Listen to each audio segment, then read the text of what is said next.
नमस्कार विद्यार्थी मित्रों, आजना विडियो लेक्चर में आपनु स्वागत है। मित्रों, आज आप चौथुं चेप्टर जेनु नाम है गतिमान विद्युतभारो अने चुंबकत्व, आ चेप्टर की शुरुआत करवानी है। एनी पहला आपणे पहलू, बीजू और तीजू चेप्टर भण्या।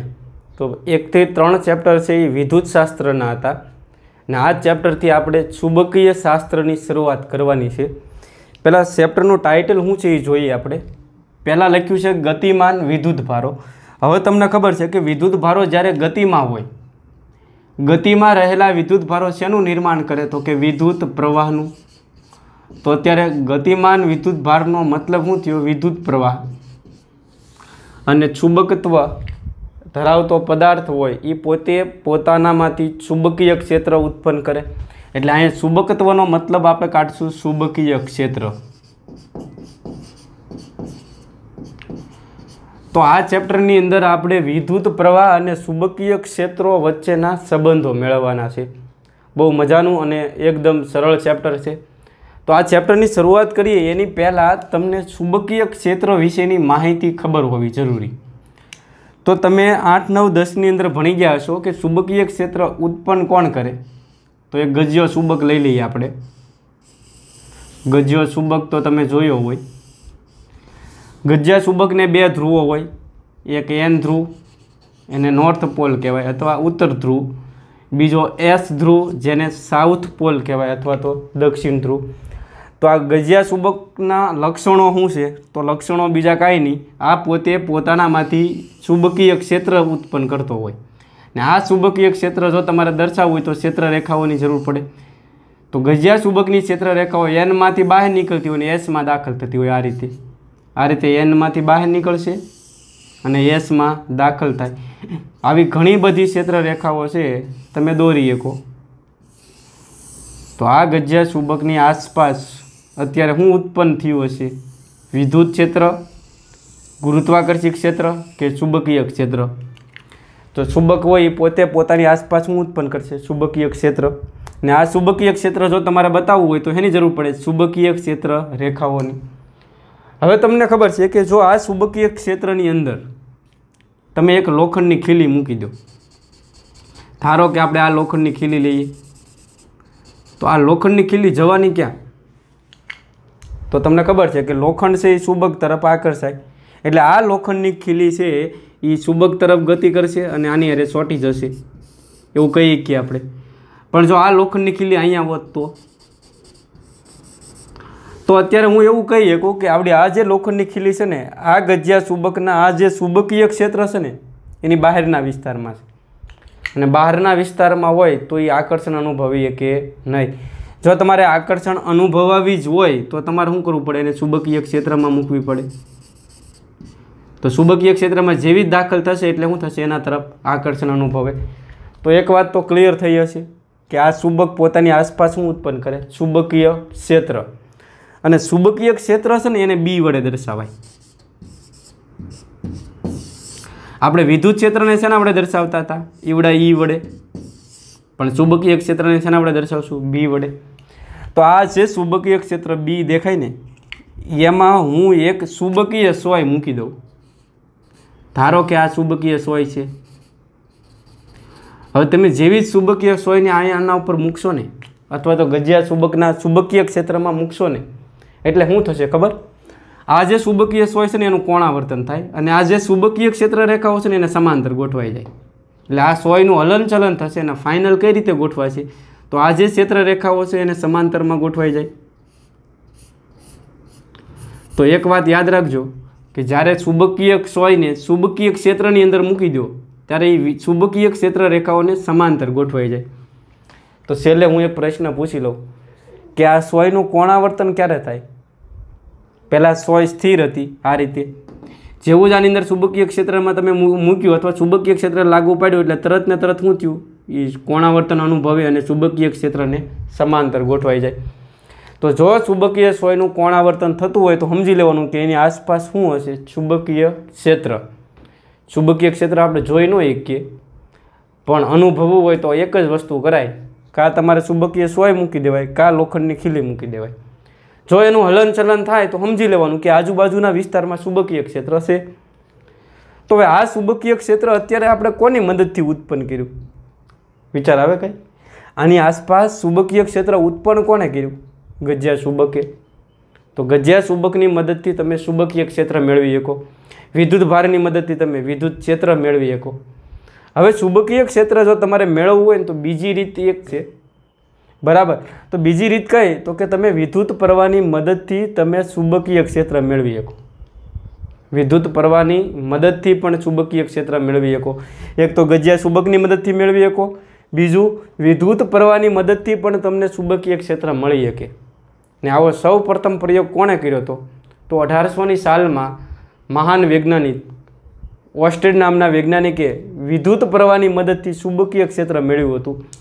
તો એના પ્રયોગથી આપણે આ ચેપ્ટરની શરૂઆત કરવાની છે. તો ઓસ્ટેડભાઈના પ્રયોગથી આપણે આ ચેપ્ટરની શરૂઆત કરીએ. ઓસ્ટેડભાઈએ શું કર્યું એ તમને કહું.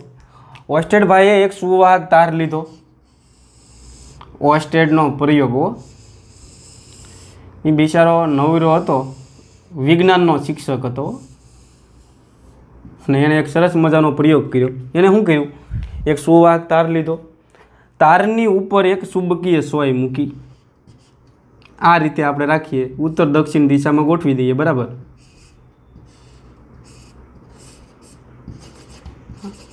અને આ જે સુવાહક તાર છે એને બેટરી હારે જોડ્યો. તો અહીં હું બેટરી બતાવી દઉં.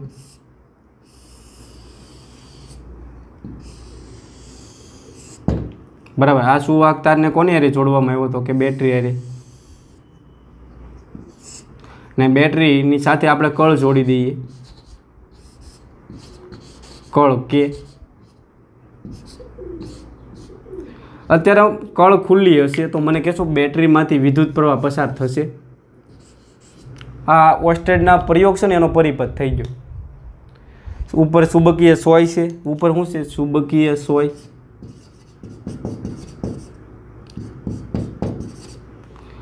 બરાબર, અત્યારે કળ ખુલ્લી છે એટલે આમાંથી કોઈ વિદ્યુત પ્રવાહ પસાર થતો નથી. એટલે ચુંબકીય સોય અત્યારે સ્થિર છે, શાંતિથી બિચારી નિરાતે સૂતી છે. હવે હું ઘટના ઘટિત થઈ તમને કહું. જેવી જ તમે સ્વિચ ઓન કરશો, આપણે ન કરવાની, ઓસ્ટેડભાઈએ સ્વિચ ઓન કરી. જેવી સ્વિચ ઓન કરે એટલે આમાંથી પ્રવાહનું નિર્માણ થાય. તો વિદ્યુત પ્રવાહ આવે છે આમ. ને તમને ખબર છે વિદ્યુત પ્રવાહનું નિર્માણ કોને લીધે થાય? તો આની અંદર વિદ્યુત ભારો ગતિ કરતા હોય. તો ધીમે ધીમે ધીમે ધીમે પ્રવાહ છે એ બેટરીના ધન છેડેથી બહાર નીકળે, સુવાહક તારમાં દાખલ થશે, અને ત્યાંથી પાછો ઋણ છેડામાં દાખલ થાય. હવે ઓસ્ટેડભાઈને હું જોવા મળ્યું એ કહું. જેવો જ આમાંથી વિદ્યુત પ્રવાહ પસાર થયો, જેવો જ આ તારમાંથી વિદ્યુત પ્રવાહ પસાર થયો તો આ સોય જાગી ગઈ. જાગી ગઈ એટલે એનું હલનચલન થયું, વાઇબ્રેટ થવા મળી, આખી ધ્રુજવા મળી. તો તમારે વિચારવાનું છે કે આ સોયનું હલનચલન ક્યારે થયું હોય? ઓસ્ટેડે તો વિચાર્યું જ હતું, પણ આપણે વિચારીએ કે આ સોયનું હલનચલન ક્યારે થાય? કારણ કે સોયનું હલનચલન ત્યારે જ થાય કે એની આજુબાજુના વિસ્તારમાં ચુંબકીય ક્ષેત્ર ઉત્પન્ન થયું હોય. અહીં આપણે ક્યાંય ગજ્યો ચુંબક તો મૂક્યો નથી, તો ચુંબકીય ક્ષેત્ર આવ્યું ક્યાંથી હોય? તો એના ઉપરથી એણે એક નક્કી કર્યું કે જ્યારે વાહક તારમાંથી વિદ્યુત પ્રવાહ પસાર કરવામાં આવે ને ત્યારે એની આજુબાજુ ચુંબકીય ક્ષેત્ર ઉત્પન્ન થયું હોય. આવું અવલોકન કોણે કર્યું? ઓસ્ટેડભાઈએ. તો અહીં જેવો જ વિદ્યુત પ્રવાહ પસાર થાય ને એટલે એની આજુબાજુ શું ઉત્પન્ન થયું હશે? આ રીતે ચુંબકીય ક્ષેત્ર ઉત્પન્ન થયું હશે. અને આ ચુંબકીય ક્ષેત્રમાં સોય આવી હશે એટલે એનું શું થયું હશે? કોણાવર્તન થાય. બીજો પ્રયોગ એણે એવો કર્યો કે જો પ્રવાહની દિશા ઉલટાવી નાખવામાં આવે. હવે પ્રવાહની દિશા કઈ રીતે ઉલટાવાય? તો બેટરીના છેડા ઉલટાવી નાખો. આ ઋણ છેડો કહી દઉં, અને હું ધન છેડો કહી દઉં, તો પ્રવાહની દિશા ઉલટાઈ જાય. તો પ્રવાહ છે હવે આમ વહેવાનો છે, તારની અંદર વિદ્યુત પ્રવાહ આમ હશે. જો પ્રવાહની દિશા ઉલટાવવામાં આવે તો સોયનું કોણાવર્તન થાય છે, પણ કોણાવર્તનની દિશા ઉલટાઈ ગઈ.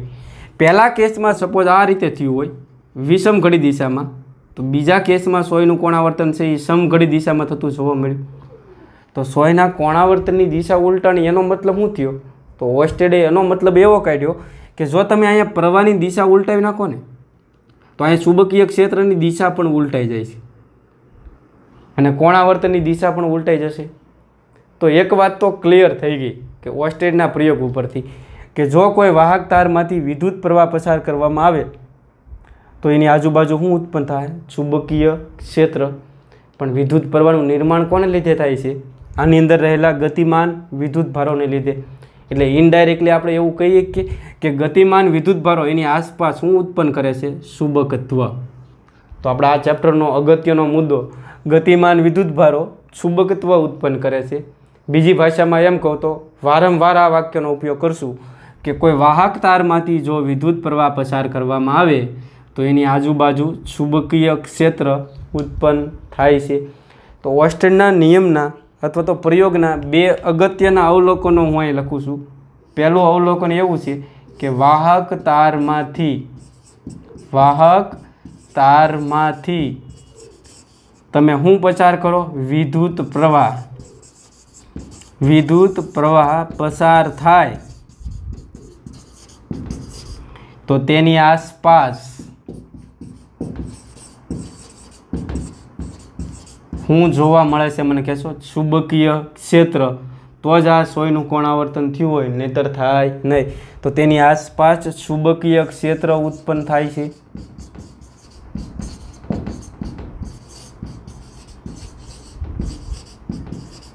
પહેલો મુદ્દો બહુ અગત્યનો, એટલે કે સપોઝ ચુંબકીય ક્ષેત્ર આ દિશામાં ઉત્પન્ન થયું, આ રીતે, બરાબર ને? તમને હું આ રીતે સમજાવું કે આ માર્કર છે, એમાં પ્રવાહ છે અત્યારે આમ પસાર થાય તો એની આજુબાજુ ચુંબકીય ક્ષેત્ર સપોઝ આમ પ્રવાહ ઉત્પન્ન થયું હોય। હવે જો તમે પ્રવાહની દિશા ઉલટાવી નાખો તો ચુંબકીય ક્ષેત્રની દિશા ઉલટાઈ જાય। પહેલા કેસમાં જો આમ હોય તો બીજા કેસની અંદર આ રીતે ઉત્પન્ન થશે। એટલે કે જો પ્રવાહની દિશા ઉલટાવવામાં આવે તો ચુંબકીય ક્ષેત્રની દિશા પણ શું થાય છે? ઉલટાઈ જાય છે। તો લખો, જો વિદ્યુત પ્રવાહની દિશા ઉલટાવવામાં આવે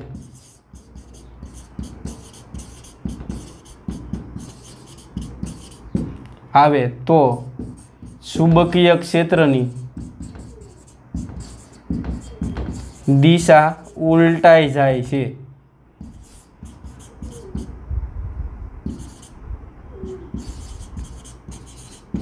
તો બે વાક્ય બહુ અગત્યના આપણે ઓસ્ટેડભાઈના અવલોકનમાં, ઓસ્ટેડભાઈએ ફરી એકવાર કહું 1800ની સાલમાં હું સાબિત કરીને બતાવ્યું કે કોઈ વાહક તારમાંથી જો તમે વિદ્યુત પ્રવાહ પસાર કરશો તો એની આજુબાજુ ચુંબકીય ક્ષેત્ર ઉત્પન્ન થાય છે। આપણી જે ઓલી ટ્રાન્સમિશન લાઇન હોય, તમને કદાચ ખબર હોય તો, કે એક સ્થળેથી બીજી સ્થળે તમારે જો વીજળી પહોંચાડવી હોય તો એના ટ્રાન્સમિશન લાઇનનો ઉપયોગ થાય, અને ટ્રાન્સમિશન લાઇનમાં વિદ્યુત પ્રવાહ પસાર થતો હોય તો ટ્રાન્સમિશન લાઇનની આજુબાજુ ચુંબકીય ક્ષેત્ર ઉત્પન્ન થયેલું હોય, અને એની બાજુ જો તમે ચુંબક લઈ જાઓ તો એ આકર્ષાય। આવા પ્રયોગો કરતા નહીં હો। હાઈ વોલ્ટેજ ટ્રાન્સમિશન લાઇન હોય, ચુંબક તો ચોંટી જશે પણ હારવાર આપણે ચોંટી જશું। એટલે મહેરબાની કરીને ટ્રાન્સમિશન લાઇનની નજીક જવું નહીં।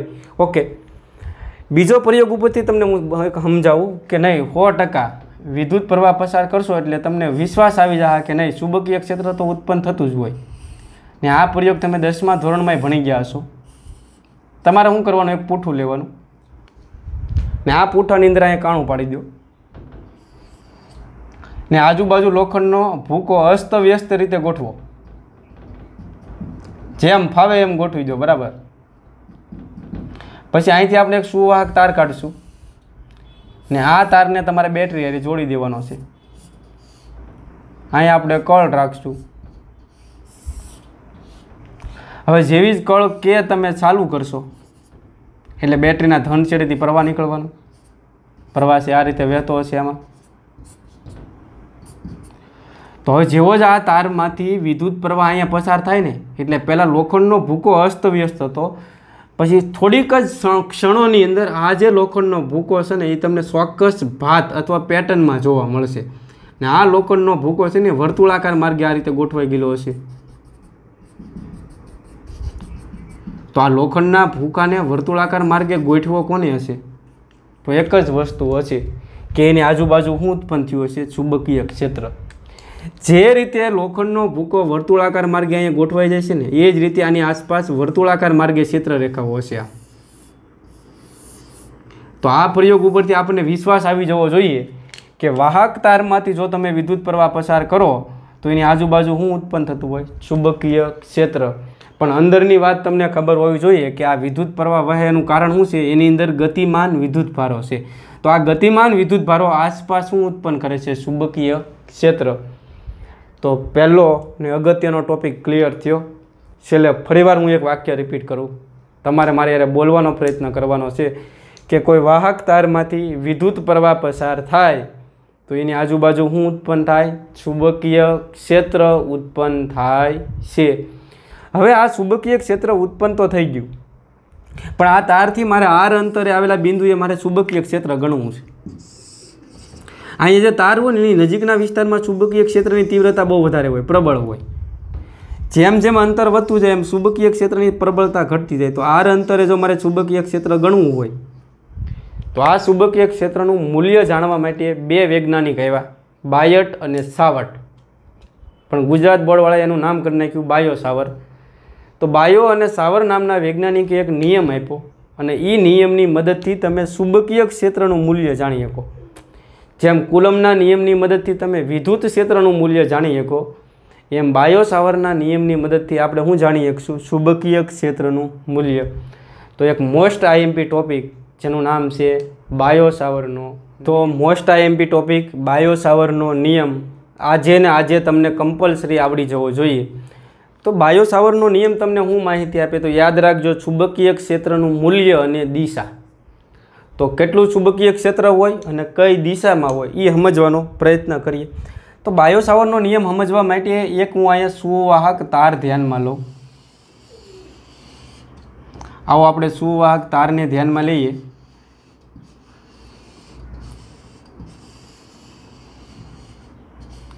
બરાબર, આવડો આ સુવાહક તાર છે અને આપણે XY સમતલમાં ગોઠવી દેવાનો છે। XY સમતલ એટલે બીજું કાંઈ નહીં, આ X અક્ષ હશે અને આ Y અક્ષ હશે, ને આવડું આ જે સમતલ છે એને XY સમતલ કહેવાય। ને આ સમતલમાં તાર આપણે આ રીતે ગોઠવેલો છે। તો અત્યારે X અક્ષ અને Y અક્ષ હું બતાવતો નથી, આને હું X કહી દઉં આ છેડાને, ને આ છેડાને હું કહી દઉં Y।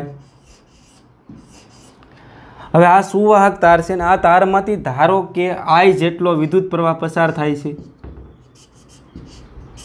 અને જેવો જ આ તારમાંથી વિદ્યુત પ્રવાહ પસાર થાય એટલે આજુબાજુ ચુંબકીય ક્ષેત્ર ઉત્પન્ન થાય। તો મારે આ P બિંદુએ ચુંબકીય ક્ષેત્ર ગણવું છે। ચુંબકીય ક્ષેત્રને શેના વડે દર્શાવાય? તો કે B વડે। તો હવે ચુંબકીય ક્ષેત્ર ગણવા માટે બાયો સાવરે શું કર્યું? નાનો એવો સૂક્ષ્મ ખંડ ધ્યાનમાં લીધો, આ DL લંબાઈનો। આ ખંડની લંબાઈ કેટલી છે? તો કે DL। તો આ DL લંબાઈનો સૂક્ષ્મ ખંડ છે, એમાંથી વિદ્યુત પ્રવાહ કેટલો પસાર થાય મને કહેશો? તો કે અહીંથી જેટલો વિદ્યુત પ્રવાહ આવે છે ને I, એ બધોય આમાંથી પસાર થઈ જવાનો છે। એટલે આ ખંડમાંથી કેટલો પ્રવાહ પસાર થતો હોય? I જેટલો। તો જેટલો પ્રવાહ પસાર થાય ને એટલા વડે એને ગુણ નાખો।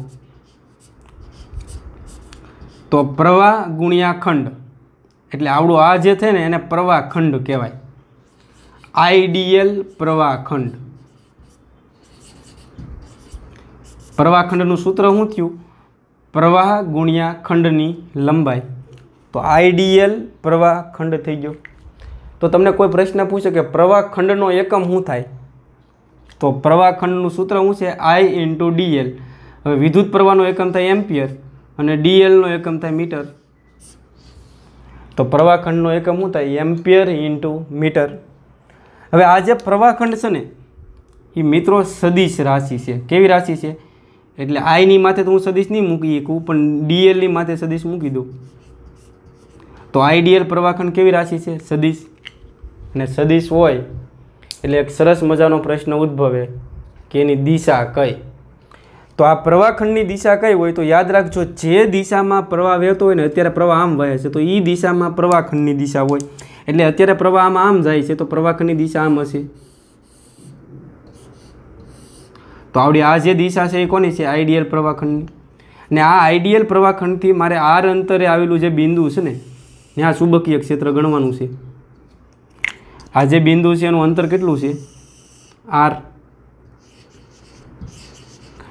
IDL પ્રવાહખંડથી R અંતરે આવેલા P બિંદુએ આપણે ચુંબકીય ક્ષેત્ર ગણવું છે। ને જો હું આ અંતરને સદિશ સ્વરૂપે બતાવી દઉં, સદિશ R સ્વરૂપે, તો સદિશ R હવે સ્થાન સદિશ થઈ ગયો કહેવાય। આવડી આ જે લંબાઈ છે, આવડી આ જે દિશા છે એ કોની છે? IDL ની, યાદ રાખજો। તો અત્યારે IDL છે આ દિશામાં છે, અંતર R આ દિશામાં છે, ને એ બંને વચ્ચેનો જે ખૂણો છે એ ખૂણાને હું કીધું થીટા। તો અત્યારે આપણે આખા તારને લીધે મળતું ચુંબકીય ક્ષેત્ર ગણતા નથી, ખાલી એટલા ખંડને લીધે કેટલું ચુંબકીય ક્ષેત્ર મળે ને એ ગણીએ। ने आ बिंदुए आ पी बिंदुए आ खंड ने लीधे केटलुं चुंबकीय क्षेत्र हशे पी बिंदुए तो ई बिंदुए चुंबकीय क्षेत्र ने हूँ कीधुं डी बी। आ खंड ने लीधे पी बिंदुए जे चुंबकीय क्षेत्र मळे एने हूँ कीधुं हूँ डी बी। तो बायो सावर भाईए हूँ कीधुं कि आ चुंबकीय क्षेत्रनुं मूल्य केटलुं होय। तमारे अत्यारे खाली नियम लखवानो छे पछी हूँ एनी समजूती आपूं। तो बायो सावरना नियम लखवानो हूँ प्रयत्न करूँ अहीं। तो बायो सावरे हूँ कीधुं कि आ आइडियल प्रवाह खंड ने लीधे आ प्रवाह खंड देखाय के नहीं तो लखूँ आइडियल प्रवाह खंड ने लीधे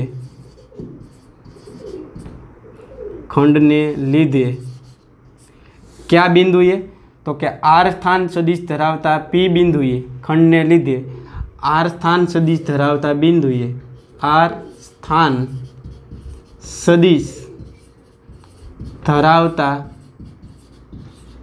बिंदुए चुंबकीय क्षेत्र। फरीवार आ वाक्य समजावવાનો प्रयत्न करूँ। आइडियल प्रवाह खंड ने लीधे आर स्थान सदिश धरावता बिंदुए एटले के आ बिंदुए चुंबकीय क्षेत्र एटले के डीबी हूँ अहीं लखूँ डीबी ये केटलुं होय तो डायरेक्ट अत्यारे सूत्र याद राखवानुं छे एनी समजूती हूँ आपूं μ0/4π into ideal cross r/r no घन वडे आपी शकाय छे जेने बायो सावरनो नियम कहे छे। तो फरी एक बार कहूँ बायो सावरे हूँ कीधुं तो कि आइडियल प्रवाह खंड ने लीधे आर स्थान सदिश धरावता बिंदुए चुंबकीय क्षेत्र एटले के डीबी केटलुं होय μ0/4π आइडियल एटले आवडो आ प्रवाह खंड लई लेवानो गुण્યા सदिश r/r घन वडे आपी शकाय छे जेने बायो सावरनो नियम कहे छे। हजी एक बार बोलवानो प्रयत्न करो तो शुं आवशे आइडियल प्रवाह खंड ने लीधे आर स्थान सदिश धरावता बिंदुए चुंबकीय क्षेत्र डीबी बराबर μ0/4π आइडियल क्रॉस r/r घन वडे आपी शकाय छे। तो आ बायो सावरना नियमनी समजूती मारे आपवी पड़शे कि आ सूत्र आव्युं कई रीते तो ये समजवानो। तो हवे आपणे बायो सावरना नियमनी समजूती मेळवीए। बायो सावरना नियमनी समजूती बायो सावरना नियमनी समजूती આપણે સમજવાનો પ્રયત્ન કરીએ કે બાયો સાવરે નિયમ કઈ રીતે આપ્યો હતો। તો પહેલાં તો એક વાક્ય લખશું કે આકૃતિમાં દર્શાવ્યા પ્રમાણે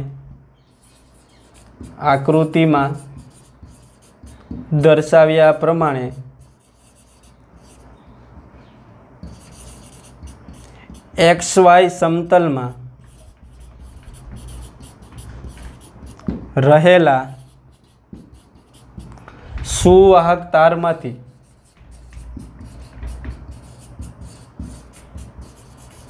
केटलो विद्युत प्रवाह पसार थई रह्यो छे I जेटलो विद्युत प्रवाह पसार थाय छे। पहेलुं वाक्य क्लियर थयुं। हवे आ जे तार छे एना उपर एक नानो एवो सूक्ष्म खंड लेवानो छे डीएल। तो लखीए तार परनो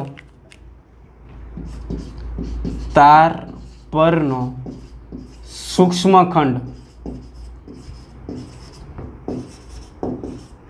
डीएल ने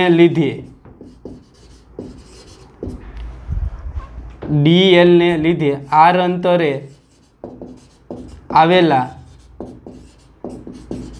बिंदुए चुंबकीय क्षेत्र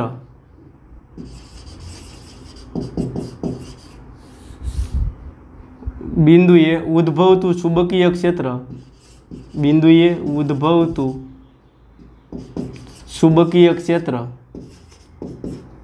चुंबकीय क्षेत्र बे बाबत पर आधारित छे। કેટલી બાબત પર આધારિત છે? બે બાબત પર આધારિત છે। तो ये बे बाबत कई कई है ये समझવાનો प्रयत्न करिए। तो बायो सावरने शुं जोवा मळ्युं कि अहींया जे चुंबकीय क्षेत्र डीबी है ये बे बाबत पर आधारित थतुं जोवा मळ्युं। हवे कई कई बे बाबत? तो एने एवुं जोवा मळ्युं कि जो तमे विद्युत प्रवाह वधारशो, आमां जो विद्युत प्रवाहनुं मूल्य वधारवामां आवे तो अहीं चुंबकीय क्षेत्र वधारे थाय जोवा मळे छे। एटले के जो विद्युत प्रवाहनुं मूल्य वधारो तो चुंबकीय क्षेत्र वधतुं जोवा मळ्युं। एटले आ बंने एकबीजाना केवा कहेवाय? समप्रमाणमां। बीजुं के जो प्रवाहखंडनी लंबाई वधारवामां आवे एटले के डीएल नी, आ प्रवाहखंडनी लंबाई तमे जो वधारी गयो तो अहींया चुंबकीय क्षेत्र वधतुं जोवा मळ्युं। एटले के प्रवाहखंडनी लंबाई वधारो तो पण चुंबकीय क्षेत्र वधे। अने त्रीजुं ए जोवा मळ्युं के जो खूणामां वधारो करो, बराबर ने, खूणामां वधारो करशो एटले साइन थीटामांय वधारो थाय। एटले के जो साइन थीटानी किंमतमां वधारो थाय तो चुंबकीय क्षेत्रमां पण वधारो थतो जोवा मळ्यो। एटले त्रीजुं छे ए साइन थीटा उपर आधारित थतुं जोवा मळ्युं। तो फरी एकवार कहूं कि बी पी बिंदुए चुंबकीय क्षेत्र छे ए कोना पर आधारित छे? तो आमांथी पसार थता विद्युत प्रवाह उपर। जो प्रवाह वधारशो तो चुंबकीय क्षेत्र वधशे। डीएल नी लंबाई वधारशो आवडो आ तो पण चुंबकीय क्षेत्र वधशे। अने साइन थीटानी किंमत वधारो तो पण चुंबकीय क्षेत्र वधे। एटले आ त्रणेय त्रण एकबीजाना केवा थई गया कहेवाय? समप्रमाणमां। एटले डीबी आम लखी શકીએ सले छे आई डीएल साइन थीटा। आ त्रणमांथी कोई एकनी किंमत वधारशो ने तो ए चुंबकीय क्षेत्र वधशे। एटले पहेलो मुद्दो आपणे एवो लखशुं कि एक के आपेला बिंदुए उद्भवतुं चुंबकीय क्षेत्र आइडियल साइन थीटाना समप्रमाणमां होय छे। आइडियल साइन थीटाना समप्रमाणमां होय छे। आवुं कोणे कीधुं? बायो सावरे। एटले आपणे एक संबंध मळी जशे डीबी सले छे शुं आवशे? आई डीएल साइन थीटा। आई नी किंमत वधारशो तोय बी वधशे, डीएल नी किंमत वधारशो तोय बी वधशे अने साइन थीटा नी किंमत वधारशो तो पण बी वधशे। हवे बीजुं एने एक एवुं जोवा मळ्युं कि जो तमे अंतर वधारता जाओ, जेम पी बिंदु नजीक, सपोज पी बिंदु अहींया होत तो चुंबकीय क्षेत्र वधारे होत, जेम जेम अंतर वधतुं जाय ने एम चुंबकीय क्षेत्र घटतुं जाय। एटले के जो अंतर वधे तो चुंबकीय क्षेत्र बी में शुं थाय? घटाडो। ने आ बंने वच्चेनो रिलेशन केवो थाय? एक वधे तो बीजुं घटे तो एकबीजानो संबंध केवो थाय? व्यस्त।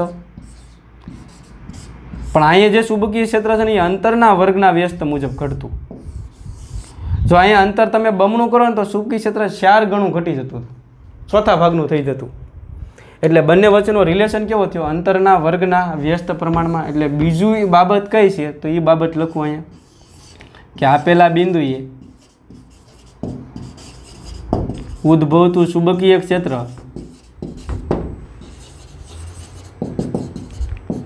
अंतरना वर्गना व्यस्त प्रमाणमां होय। अंतर आरना वर्गना व्यस्त प्रमाणमां होय छे।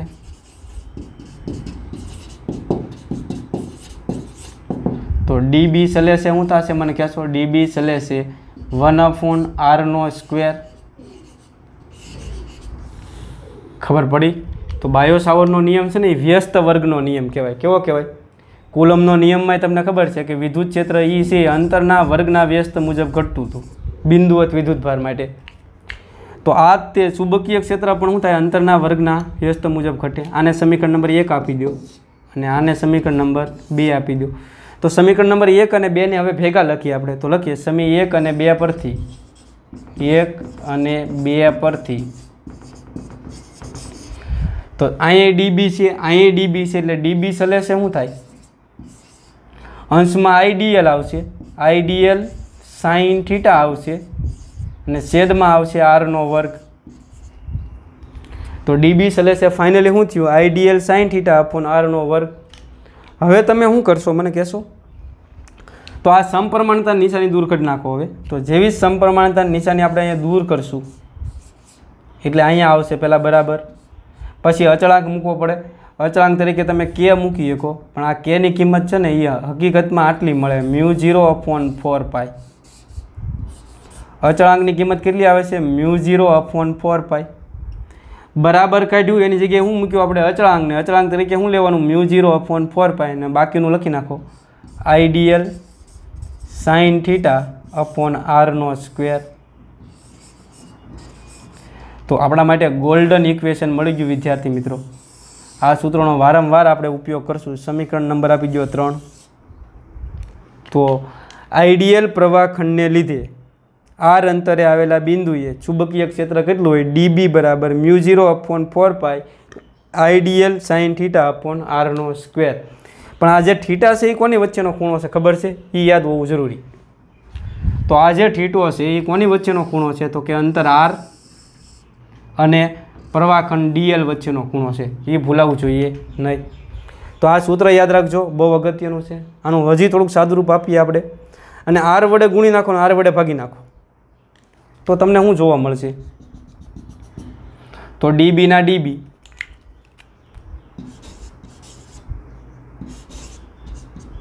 ડીબી ના ડીબી μ0 ના μ0/4π ના 4π. આને હું આર વડે ગુણીને આર વડે ભાગી નાખું એટલે શું થાય? Ideal into R. અહીં મેં આર વડે ગુણ્યું ને અહીંયા આર વડે ભાગું તો આર ગુણ્યા આરનો વર્ગ એટલે અહીંયા શું થઈ જશે? આરનો ઘન. અને સાઇન થીટા સાઇન થીટા. પાછા આર આર ઉડાડી ન દેતા હો, હતું ઈની આવી જાય, પાછું ઉડાડવાના નથી. હવે તમારે શું કરવાનું છે? આ સૂત્રને મારે સદિશ સ્વરૂપે લખવું. તો લખો સદિશ સ્વરૂપે લખતા. તો આ જે ડીબી છે એની માથે સદિશ આવી જાય. અહીંયા μ0/4π. હવે તમને ખબર છે કે જો અહીંયા સાઇન થીટા દૂર કરી નાખો, તમને એક સૂત્ર ભણી ગયા છો A ક્રોસ B બરાબર AB સાઇન થીટા. જો તમે અહીંથી સાઇન થીટા દૂર કરી નાખો તો શું આવી જાય? A cross B. ખબર પડે છે કે નહીં? તમને આમ કે PE સાઇન થીટા બરાબર શું થાય? તો P ક્રોસ E થાય કે નહીં? તો જો સાઇન થીટા દૂર કરો તો શું આવી જાય? P અને E વચ્ચે ક્રોસ ગુણાકાર. તો જ્યારે હું અહીંયા સાઇન થીટા દૂર કરી તો શું થઈ જશે? આઈડિયલ અને આર વચ્ચે ક્રોસ ગુણાકાર થઈ જાય. તો આઈડિયલ ક્રોસ આર. ખબર પડી કે નહીં? અહીંથી મેં સાઇન દૂર કર્યો તો શું થઈ ગયો? આઈડિયલની માથે સદિશ આવી ગયો, વચ્ચે ક્રોસ આવી ગયો અને આરની માથે સદિશ આવી ગયો અને આર ઘનના આર ઘન. તો બાયો સાવરે આ સૂત્ર આપ્યું તો આપણે સાબિત કર્યું. પણ આપણે આ સૂત્ર યાદ રાખવાનું નથી, યાદ આપણે આ સૂત્ર રાખવાનું છે. તો બાયો સાવરે શું કીધું હતું કે આઈડિયલ પ્રવાહખંડને લીધે આર અંતરે આવેલા બિંદુએ ચુંબકીય ક્ષેત્ર કેટલું હોય? μ0/4π આઈડિયલ ક્રોસ r/r નો ઘન. તો અહીંયા સુધીનું ચિત્ર ક્લિયર થયું. હવે રસ મને થોડોક આમાં છે μ0માં. તો આ μ0 છે ને એને શૂન્ય અવકાશની પરમિએબિલિટી કહેવાય. શું કહેવાય? μ0 ને શૂન્ય અવકાશની